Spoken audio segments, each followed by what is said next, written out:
Jak wygląda 13 zegarów słonecznych umiejscowionych na jednej statule? Jakie miasto brylowało w ilości procesów czarownic w Prusach Górnych? Gdzie można obejrzeć jedną z najcenniejszych gotyckich budowli na Warmii i Mazurach? Skąd wywodził się jeden z najbardziej znanych oświeconych myślicieli niemieckich? I gdzie znajdowały się jedyne za czasów PRL działa wycelowane na wschód? Odpowiedzi na te pytania znajdziecie podczas wyprawy do niewielkiego miasta należącego do sieci miast dobrego życia Citaslow.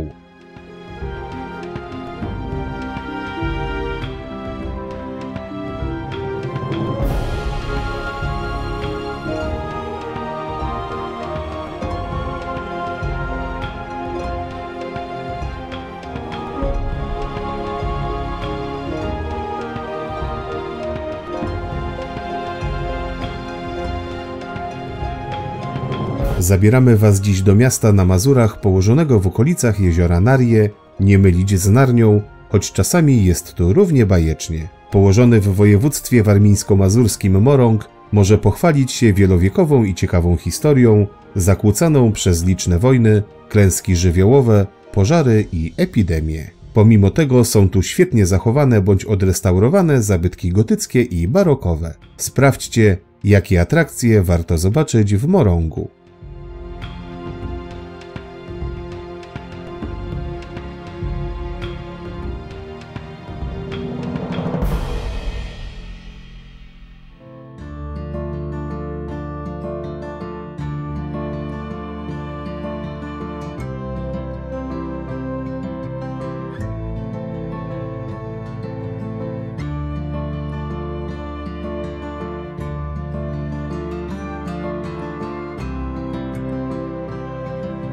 Rodzina Cudona pojawiła się na terenie Prus w połowie XV wieku jako rycerze zakonu krzyżackiego. Po przegranej z Polską wojnie 13-letniej zakon spłacał najemników nadaniami ziemskimi. W ten sposób protoplasta rodu, Stanislaus Cudona, otrzymał pod koniec XVI wieku na wieczne użytkowanie dobra, które stanowiły początek wielkiej fortuny, jaką kolejni członkowie rodziny pomnażali przez stulecia.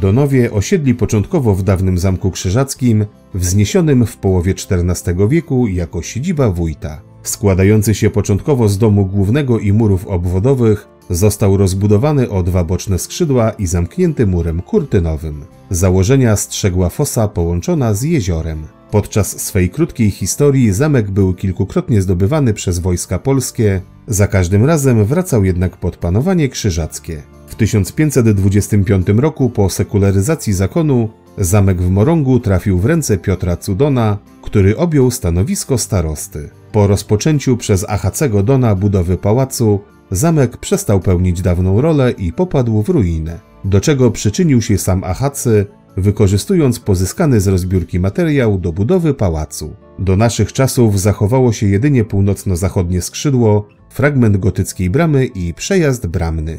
Dziś zamek jest własnością prywatną i trwają prace nad jego rekonstrukcją.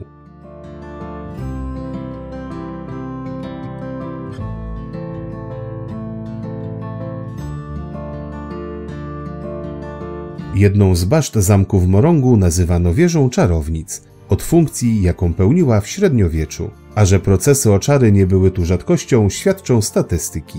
W wiekach od XVI do XVIII odbyło się ich w Morągu 17, co stanowiło ponad 40% wszystkich, jakie miały miejsce w tym regionie. Najbardziej znany odbył się latem 1749 roku, gdy o praktyki magiczne posądzono 14-letnią Barbarę Szwan, która miała poświęcić diabłu swe nowonarodzone dziecko. Po długotrwałych torturach, w których skazana przyznała się do winy, ścięto jej głowę i zatknięto na pikę osadzoną na kilka tygodni na murach miejskich. Jej duch do dziś pojawia się w zamkowych komnatach, przekonując napotkanych o swojej niewinności.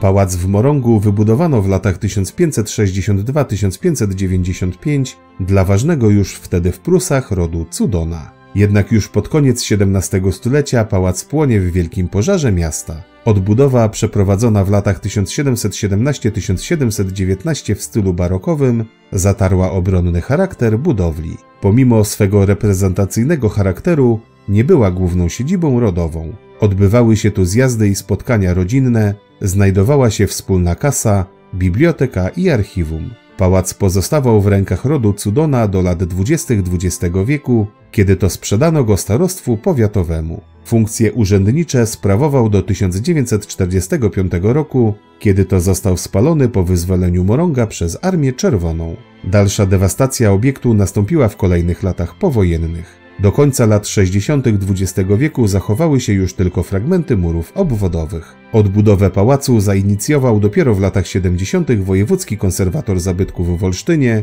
i od 1986 roku znajduje się w nim oddział Muzeum Warmii i Mazur.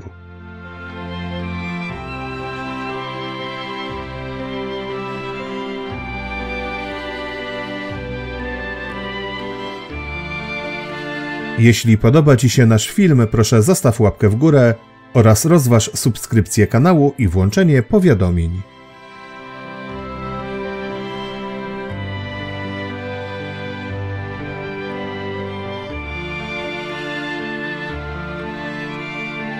Odbudowanemu pałacowi nadano wygląd z jego przebudowy wykonanej w pierwszej połowie XVIII wieku. Wzniesiono go z cegły na średniowiecznych murach miejskich, które do dziś można zaobserwować w dolnych kondygnacjach. Założenie przypomina kształtem łuk otwarty na Stare Miasto, przed którym znajduje się niewielki dziedziniec. Ewenementem parku przypałacowego jest zegar słoneczny, a tak właściwie to 13 zegarów w jednym postumencie. Powstał on dla rodziny Lendorfów ze Sztynortu, tajemnicą pozostaje natomiast, kto zaprojektował taką konstrukcję. Po wojnie trafił on wpierw na zamek w Olsztynie, a później po odbudowie Pałacu Donów do Morąga.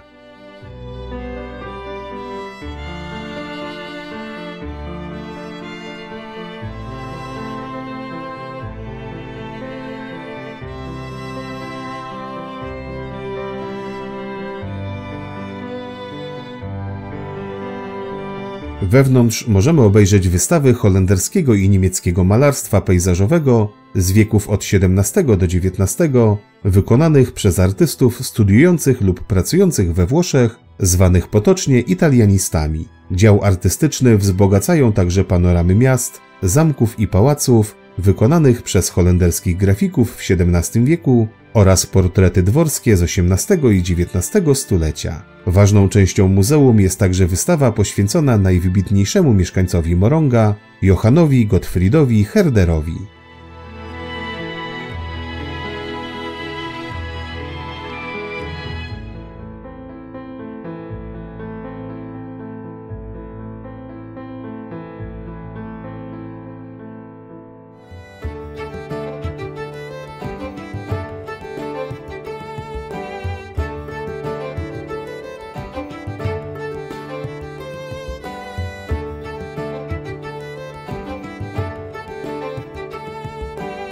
Johann Gottfried Herder, niemiecki filozof, pastor i pisarz, urodził się w 1744 roku w Morągu, gdzie spędził także pierwsze 18 lat swojego życia. Ogromny wpływ na jego młodzieńcze życie wywarł diakon Sebastian Friedrich Treu, u którego pracował jako chłopiec od wszystkiego, a zapłatą była możliwość korzystania nocami z biblioteki. Jako 18-latek opuścił Morąg i rozpoczął studia w Królewcu, gdzie jego wykładowcą był m.in. Immanuel Kant, którego wykłady z filozofii wywarły ogromne wrażenie na młodym Johanie.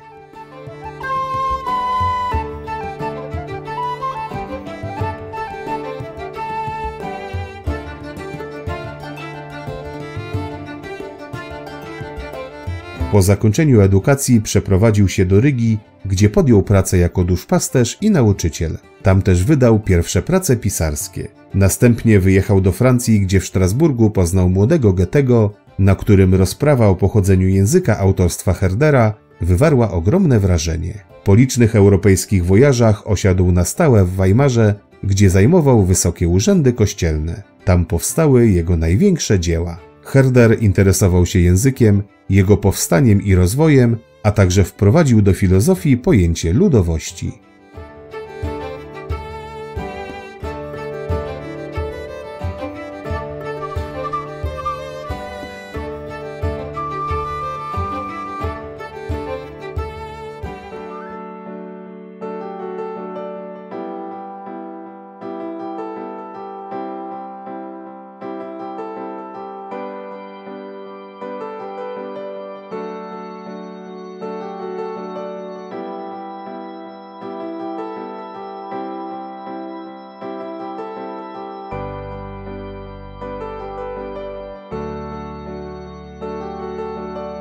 Dokładna data powstania Moronga nie jest znana, wiadomo jednak, że około roku 1280 istniała tu drewniana warownia krzyżacka pobudowana w miejscu dawnej osady pruskiej.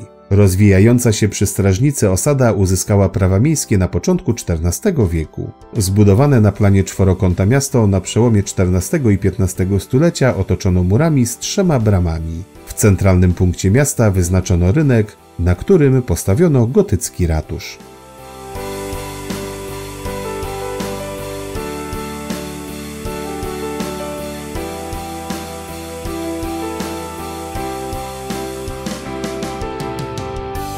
Dokładna data budowy ratusza nie jest znana, źródła podają koniec XIV lub połowę XV wieku. W kolejnych stuleciach budowla kilkukrotnie uległa zniszczeniu na skutek pożarów i prowadzonych działań wojennych, jednakże za każdym razem ją odbudowywano. Po II wojnie światowej znajdowało się tu muzeum i pałac ślubów, a później magazyny. Po kapitalnym remoncie na początku XXI wieku w ratuszu mieści się informacja turystyczna i siedziba organizacji pozarządowych.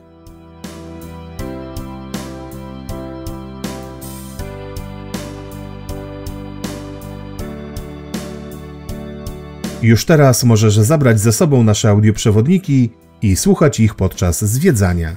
Znajdziesz je wpisując Razem w Polskę na Spotify i w podcastach Google.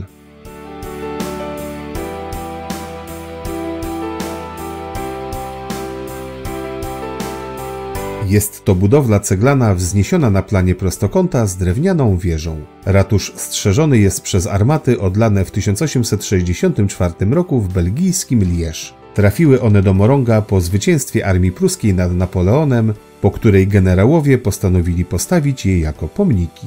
Pierwotnie armaty wycelowane były na północ, jednak po II wojnie światowej zostały wycelowane na wschód i do 1989 roku były to jedyne w Polsce lufy skierowane w tamtym kierunku. Po drugiej stronie budynku znajduje się zabytkowa pompa, z której mieszkańcy przez wieki czerpali wodę, czynna również dziś.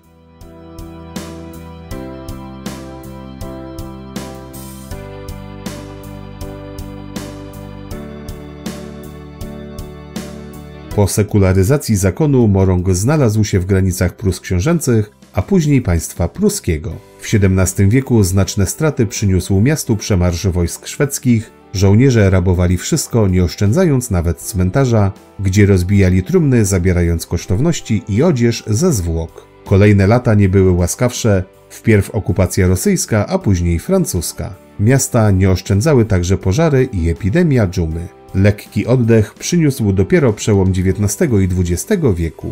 Zniszczone po wyzwoleniu przez Armię Czerwoną w 1945 roku, znalazło się ponownie w granicach Polski. Niestety większość kamienic Starego Miasta została zniszczona, a w ich miejsce postawiono współcześnie wyglądające budynki.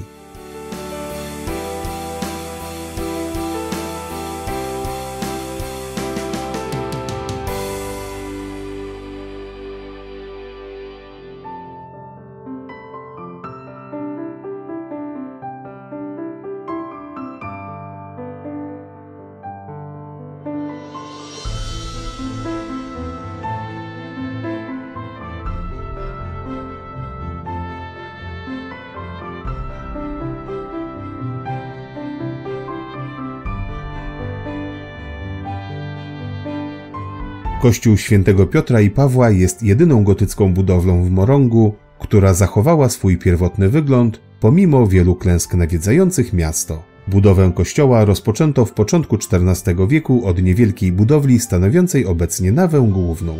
Pierwsza przebudowa miała miejsce już w połowie stulecia, kiedy to powiększono kościół o prezbiterium, zakrystię i wieżę. Jeszcze pod koniec XIV wieku rozbudowano go po raz kolejny, dodając nawy boczne. Kościół jako jedyny budynek w mieście przetrwał pożar w 1414 roku. Ostatnie prace przeprowadzone na początku XVI wieku miały już tylko charakter dekoracyjny, kiedy to mistrz Metz z Gdańska wymienił sklepienia nawbocznych na kryształowe, aby uzyskać ciekawszy efekt gry świateł. Niestety katolikom nie przyszło zbyt długo cieszyć się świątynią, bo już w 1525 roku przeszła ona na ponad 400 lat w ręce protestantów. Uszkodzona podczas II wojny światowej po wykonaniu prac remontowych powróciła do katolików.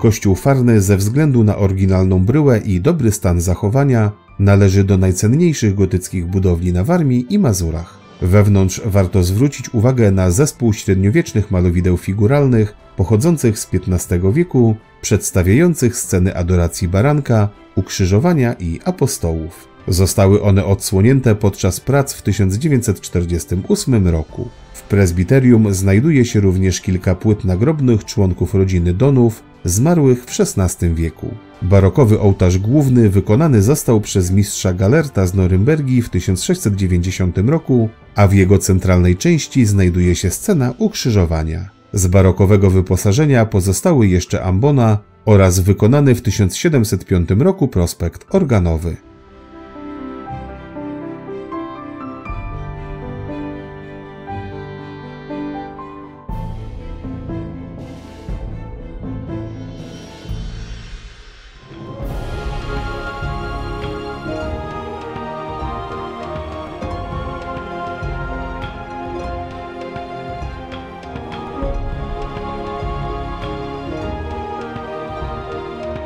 Dziękujemy, że obejrzeliście cały film. Proszę zostawcie łapkę w górę, piszcie w komentarzach o waszych wrażeniach, podzielcie się nim ze znajomymi i pamiętajcie o subskrypcji.